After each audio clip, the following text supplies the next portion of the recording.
Caminhando aqui para a parte final do nosso Guia da Educação Financeira, chegamos ao capítulo 26. No capítulo anterior a gente encerrou a parte de ações, né? Entendeu como fazer ali um buy and hold de ações, como escolher, como montar a carteira, como não ser um mão de alface, né? Não largar seus ativos, que é realmente o mais importante. Vimos que o que importa é nós sermos sócios da empresa, né? Termos aquela mentalidade de dono e não de apostador. Isso faz diferença no longo prazo, né? E hoje eu vou falar um pouquinho com vocês sobre os investimentos no exterior. Então a gente já viu fundos imobiliários, já viu as ações, já vimos a renda fixa, tem outros investimentos que você pode fazer também, você pode investir em imóveis, você pode investir em outras coisas que você conhece, mas um outro tipo de coisa interessante são os investimentos no exterior. Bom, por que você ia querer investir no exterior? Acho que tem algumas razões básicas. Primeiro, você aumenta a sua diversificação, né? Isso é bem óbvio. Aqui no Brasil você consegue escolher algumas empresas aí, talvez você consiga escolher 15, 20, talvez 30, talvez alguns fundos imobiliários, né? Mas chega num limite, né? Quando você vai para o exterior, você consegue ampliar o seu horizonte, pesquisar muito mais, né, ações, muito mais, né, ativos e aumentar aí a sua diversificação. Além da diversificação, um outro ponto a favor, né, de investir no exterior é a questão da segurança. Se você mantém todos os seus ativos em uma só jurisdição, você pode aí durante a sua vida tomar um golpe de uma vez só e acabar perdendo tudo por alguma razão, né? Enfim, é perigoso a gente manter tudo no mesmo lugar, tudo na mesma jurisdição, e o Brasil não é uma democracia muito antiga, muito tradicional, então às vezes é interessante que parte do nosso patrimônio esteja em um lugar mais seguro, com instituições mais duráveis e tal. Claro que a gente torce, né, para que o Brasil dê certo, que as instituições durem muito e que a nossa Constituição dure muito, enfim, a gente quer que tudo dê certo, mas a gente tem que também estar preparado para a possibilidade das coisas não funcionarem, né? A gente tem um país que de tempos em tempos costuma ter um golpe e trocar as regras, trocar a Constituição, né? Trocar as instituições. Então aumenta a nossa segurança e a gente coloca uma parte do nosso patrimônio fora do país. Olha só a situação que aconteceu na Ucrânia, por exemplo, né? Se você é lá um pai de família, uma dona de casa que tem investimento, que tinha investimentos fora da Ucrânia, né, em outros países, você consegue continuar vivendo. Você tem ali um patrimônio que pode te ajudar, pode te sustentar, ou que pelo menos você pode vender, né? Você sai do país e tem alguma coisa. Agora, quem só investia lá na Bolsa de Kiev, sei lá se isso existe, provavelmente se deu muito mal, porque tudo ali meio que desabou e tal. Então, é muito interessante que a gente tenha esse pé fora do país, tenha essa segurança. Mas não é só isso. Além da questão da diversificação e da segurança, a gente pode falar sobre o retorno também. O retorno tende a ser maior quando a gente faz buy and hold, quando a gente vai comprando mês a mês, quando a gente tem ativos com baixa correlação. Nós nos beneficiamos quando os ativos que a gente tem na carteira são bem diferentes, né? Então assim, os ativos eles têm valor, mas eles são diferentes. Porque veja, se você tem lá só ações e só em um país, é muito provável que no longo prazo elas tenham um desempenho meio parecido. Se tudo der errado com o país ou se tudo der certo com o país, as ações vão responder ali de acordo, né? Quando você tem em outro país, você tem um ativo que tem uma correlação um pouquinho menor, especialmente de longo prazo. Isso beneficia nós que vamos comprando mês a mês. Então, todo mês a gente compra aquele cara que está para trás, a gente compra aquele cara que caiu, vamos dizer assim, né? E se esses ativos são meio diferentes, você vai ter um retorno maior. Isso vai aumentar o nosso retorno de longo prazo. Eu não quero aqui entrar em detalhes desse assunto, mas quanto menos correlação entre os ativos, desde que todos tenham valor, claro, né? Então, quanto menos correlação, melhor. A pessoa que investe em coisas diferentes, todas com valor, mas coisas diferentes, tende a ter um resultado melhor de longo prazo, porque essas coisas não variam do mesmo jeito e essa pessoa tende a comprar em melhores momentos, porque a gente sempre vai comprando aquele negócio que está para trás. Então, isso pode parecer um pouco confuso, mas investir no exterior, provavelmente, não é certeza, mas são grandes as chances de que o retorno vai ser maior do que se você investir só em um país, né? Você vai pegar períodos diferentes, em países diferentes, vai aportar mais em uma época, vai aportar mais em outra época e você vai acabar tendo um ganho maior. Bom, mas vamos lá. Então a gente investe no exterior para diversificar, para aumentar nossa segurança, para aumentar o nosso retorno de longo prazo. E se tiver mais alguma razão aí, vocês colocam nos comentários que a gente vai aumentando aqui a nossa discussão. Mas que tipo de ativo a gente pode investir no exterior com facilidade, né? Que não exija grandes burocracias ou grandes quantidades de dinheiro? Bom, muito simples. São as ações. E eu colocaria numa outra categoria os REITs, né, que são os Real Estate Investment Trusts. A gente fala sobre eles mais adiante.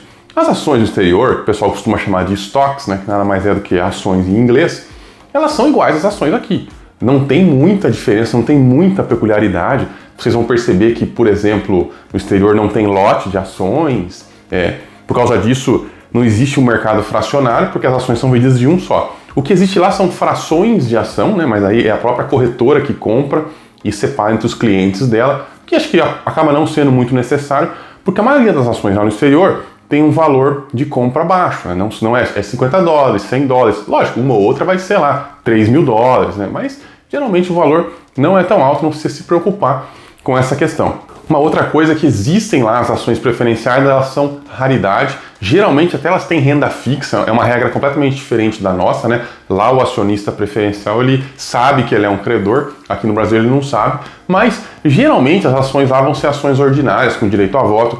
A maioria das empresas vai ter uma classe de ações só, que é um sinal de governança bom, né? Quando a empresa tem uma classe só de ações, a governança dela tem um nível superior a uma empresa que tenha lá várias classes de ações, né? Ação A, ação B.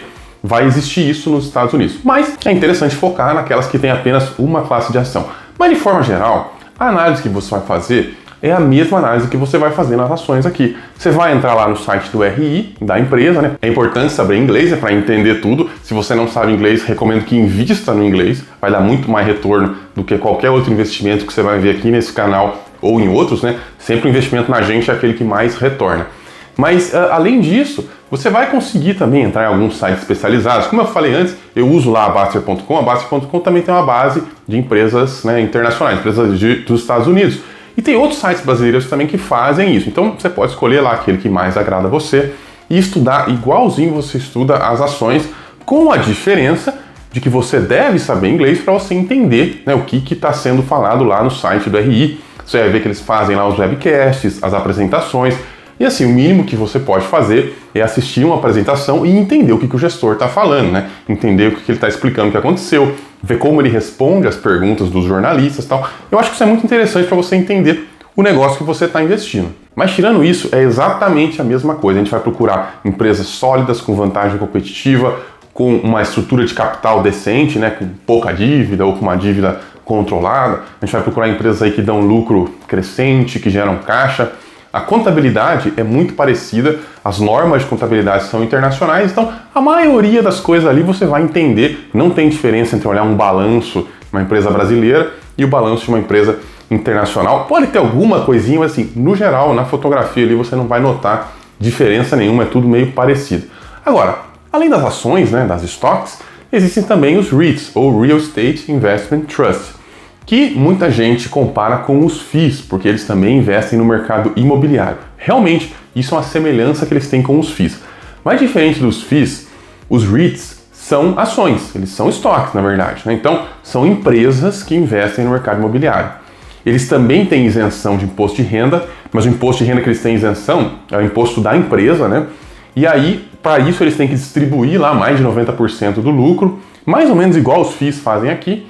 Mas tem que entender que a diferença é que não tem gestora, não é um fundo de investimentos, é uma empresa, né? Tem a direção da empresa, tem os executivos e tal. Essa é a grande diferença. Mais ou menos em linha com o que a gente tem aqui, você vai ter os mortgage REITs e os equity REITs, né? Que são os REITs ali de papel, né? Os mortgage são os REITs de papel, são os REITs de hipoteca, e os equity são os REITs de tijolos, vamos dizer assim, de patrimônio. A diferença é que lá a diversificação é muito maior. Você vai encontrar REIT de data center, de cemitério, de galpões e tudo, de self-storage, vai encontrar floresta, enfim, coisas muito diferentes, torre de celular. Você vai ver que tem lá um leque muito maior e que muitas vezes os REITs são espalhados pelo mundo inteiro. Você tem um REIT norte-americano que tem imóveis, né, no Japão, na Austrália, na Europa, aqui no Brasil. Isso é muito comum. Então é um mercado muito mais antigo, muito mais maduro que os nossos fundos imobiliários e por causa disso tem muito mais opção, tem muito mais coisa para você estudar, para você analisar. Agora, a análise dos REITs fica um pouco mais parecida com a análise das ações, porque geralmente os REITs são muito grandes. Não dá para você ficar olhando os imóveis que ele tem, cada contrato que ele tem, porque geralmente eles são muito grandes. E tem uma outra peculiaridade também, eles têm muita dívida. Diferente dos FIIs aqui, que não se alavancam muito, os REITs são muito alavancados. É muito comum você ver REIT lá que, se você fizer a conta lá da dívida líquida sobre EBITDA, você encontrar valores de 6, de 7, até mais, né? É muita dívida. Por quê? Porque eles investem em um mercado muito sólido. Então, isso é comum, não pode se assustar. Para investir em REIT, geralmente você vai ter que aceitar uma dívida um pouquinho maior. Tem um ou outro que não tem essa dívida alta, mas assim, a maioria, os grandes, os diversificados, os melhores, vão ter alguma dívida e aí você tem que se acostumar com isso. Claro que o mais importante é que a dívida esteja controlada, se mantenha ali num padrão historicamente bom. É interessante que você pode ver como é que os REITs se comportaram na crise de 2008, que a maioria estava lá. Então assim, estudar REIT é muito mais legal, muito mais fácil do que estudar FI, porque é um mercado muito mais antigo. Mas entenda que você vai estudar eles mais ou menos como você estuda as ações, né? O que importa é o que eles geram de caixa, como é que eles estão gerando retorno, se eles têm uma boa governança, uma boa estrutura de capital, enfim, é muito parecido. Então, eu só queria dar uma pincelada aqui para vocês nessas duas classes de ativos que são muito acessíveis para qualquer investidor brasileiro. Como é que você faz para ter acesso a esses ativos? É muito simples. Você pode abrir conta numa corretora norte-americana, é o que eu faço. Eu não gosto muito da ideia de usar essas parceiras que tem aqui no Brasil, porque parece que você não está assim, escapando da legislação brasileira, você não está escapando da jurisdição brasileira. Eu não sei na prática que tipo de poder o governo brasileiro teria sobre essas corretoras que têm parceiras, né? Algumas corretoras são assim, meio americanas, mas são meio feitas para o brasileiro e tal. Eu, pessoalmente, não gosto. Eu me sinto menos protegido. Eu invisto numa corretora que os americanos investem, né? Inclusive, eu gosto de investir numa das maiores lá. Mas, apesar desse meu preconceito, você pode escolher aquilo que funcionar melhor para você. Eu sinto um pouco isso aí, eu prefiro diversificar de verdade mesmo, né? Jogar meu dinheiro lá nos Estados Unidos, sem nenhum vínculo com o Brasil. Agora, cada um tem que achar o que é melhor para você. E além disso, além da empresa, né, da corretora, você vai precisar de uma empresa que faça a remessa para você. Então você tem que transformar os seus reais, né, em dólares lá nos Estados Unidos. Isso você também vai ter que escolher. Algumas dessas corretoras que têm parceria, que são meio brasileira, elas têm já um sistema que você, né, elas mesmas fazem o câmbio para você. Eu não sei dizer se compensa ou não, como não é uma coisa que eu gosto muito, eu acabo não pesquisando. Mas você tem várias empresas aí que fazem remessa. O próprio banco às vezes faz remessa, apesar de que geralmente as condições do banco não são muito boas. Então, para você investir no exterior, você vai precisar de uma conta numa corretora lá nos Estados Unidos, né? Independente se ela é meio brasileira ou não, ela precisa ser dos Estados Unidos, precisa estar registrada lá na FINRA, né? E além disso, você vai precisar de uma empresa que faça remessa para você desse dinheiro para lá. Agora vamos falar um pouquinho sobre os impostos que a gente paga ao investir no exterior. O primeiro deles é o IOF, 0,38% de toda a remessa que a gente faz para uma corretora lá. Essa alíquota é menor do que quando a gente faz uma remessa para uma conta corrente nossa. Aí seria 1,1%. Então, para investir, o IOF é um pouco menor do que simplesmente para transferir um dinheiro para sua própria conta lá. Além disso, tem imposto de renda. E aí tem uma peculiaridade que é o seguinte: quando você recebe dividendo lá não é isento, né? Então você vai pagar 30% de imposto sobre dividendo. Agora, esse imposto, quando chega aqui no Brasil, você não tem que pagar ele de novo. Então, quando você for declarar o imposto de renda lá no outro ano, você vai declarar tudo que você recebeu, né, do exterior, né, em forma de dividendos. E aí, isso teoricamente geraria um imposto a pagar para você aqui no Brasil, né, de 27,5%, ou seja lá onde for que você se encaixa ali na tabela. Mas você não vai precisar pagar isso aí, porque você já pagou 30% lá para o governo dos Estados Unidos. Uma coisa compensa a outra. Geralmente, é isso que vai acontecer. Alguns ADRs ou algumas empresas de outros países que abrem o capital nos Estados Unidos, a regra é um pouco diferente. Então, eu me lembro, por exemplo, eu tenho uma empresa que é irlandesa e a alíquota que eu pago é 25%. Então, teoricamente, eu estou pagando menos do que eu deveria pagar 27,5%. Mas não tem que se preocupar, porque a maioria das empresas que eu tenho paga 30%. Então, via de regra, a gente vai pagar mais imposto do que a gente deve quando a gente investe em ações lá no exterior, ou REITs também. Os REITs, mesma coisa, 30% sobre os dividendos.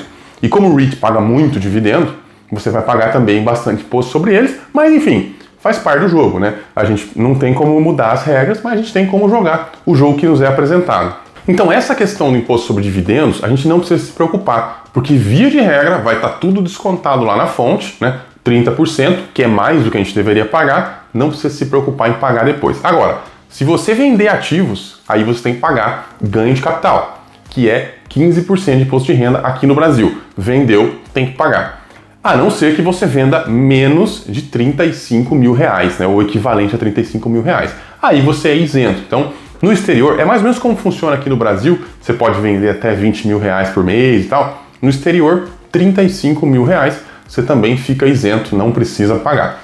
Vendeu mais que isso, você precisa calcular e pagar 15% sobre o lucro, muito parecido com o que a gente tem aqui. Superado isso, o que você deve fazer se você tem vontade de colocar o exterior na sua carteira é a mesma coisa que você faria para colocar ações, para colocar FII, para colocar tudo. Vai estudando devagarzinho, cada mês escolhe um escolhe dois e vai colocando lá uma estoque, um REIT, né? E vai construindo a sua carteira de investimentos no exterior. Não é difícil, é a mesma coisa. Se você fala inglês, não tem desafio nenhum. Se você não fala inglês, é um pouco mais desafiador, mas aí você deveria, né, estudar inglês para você conseguir entender lá o que o CEO da empresa está falando, conseguir ver uma entrevista, né, sem ficar dependendo de terceiros, né?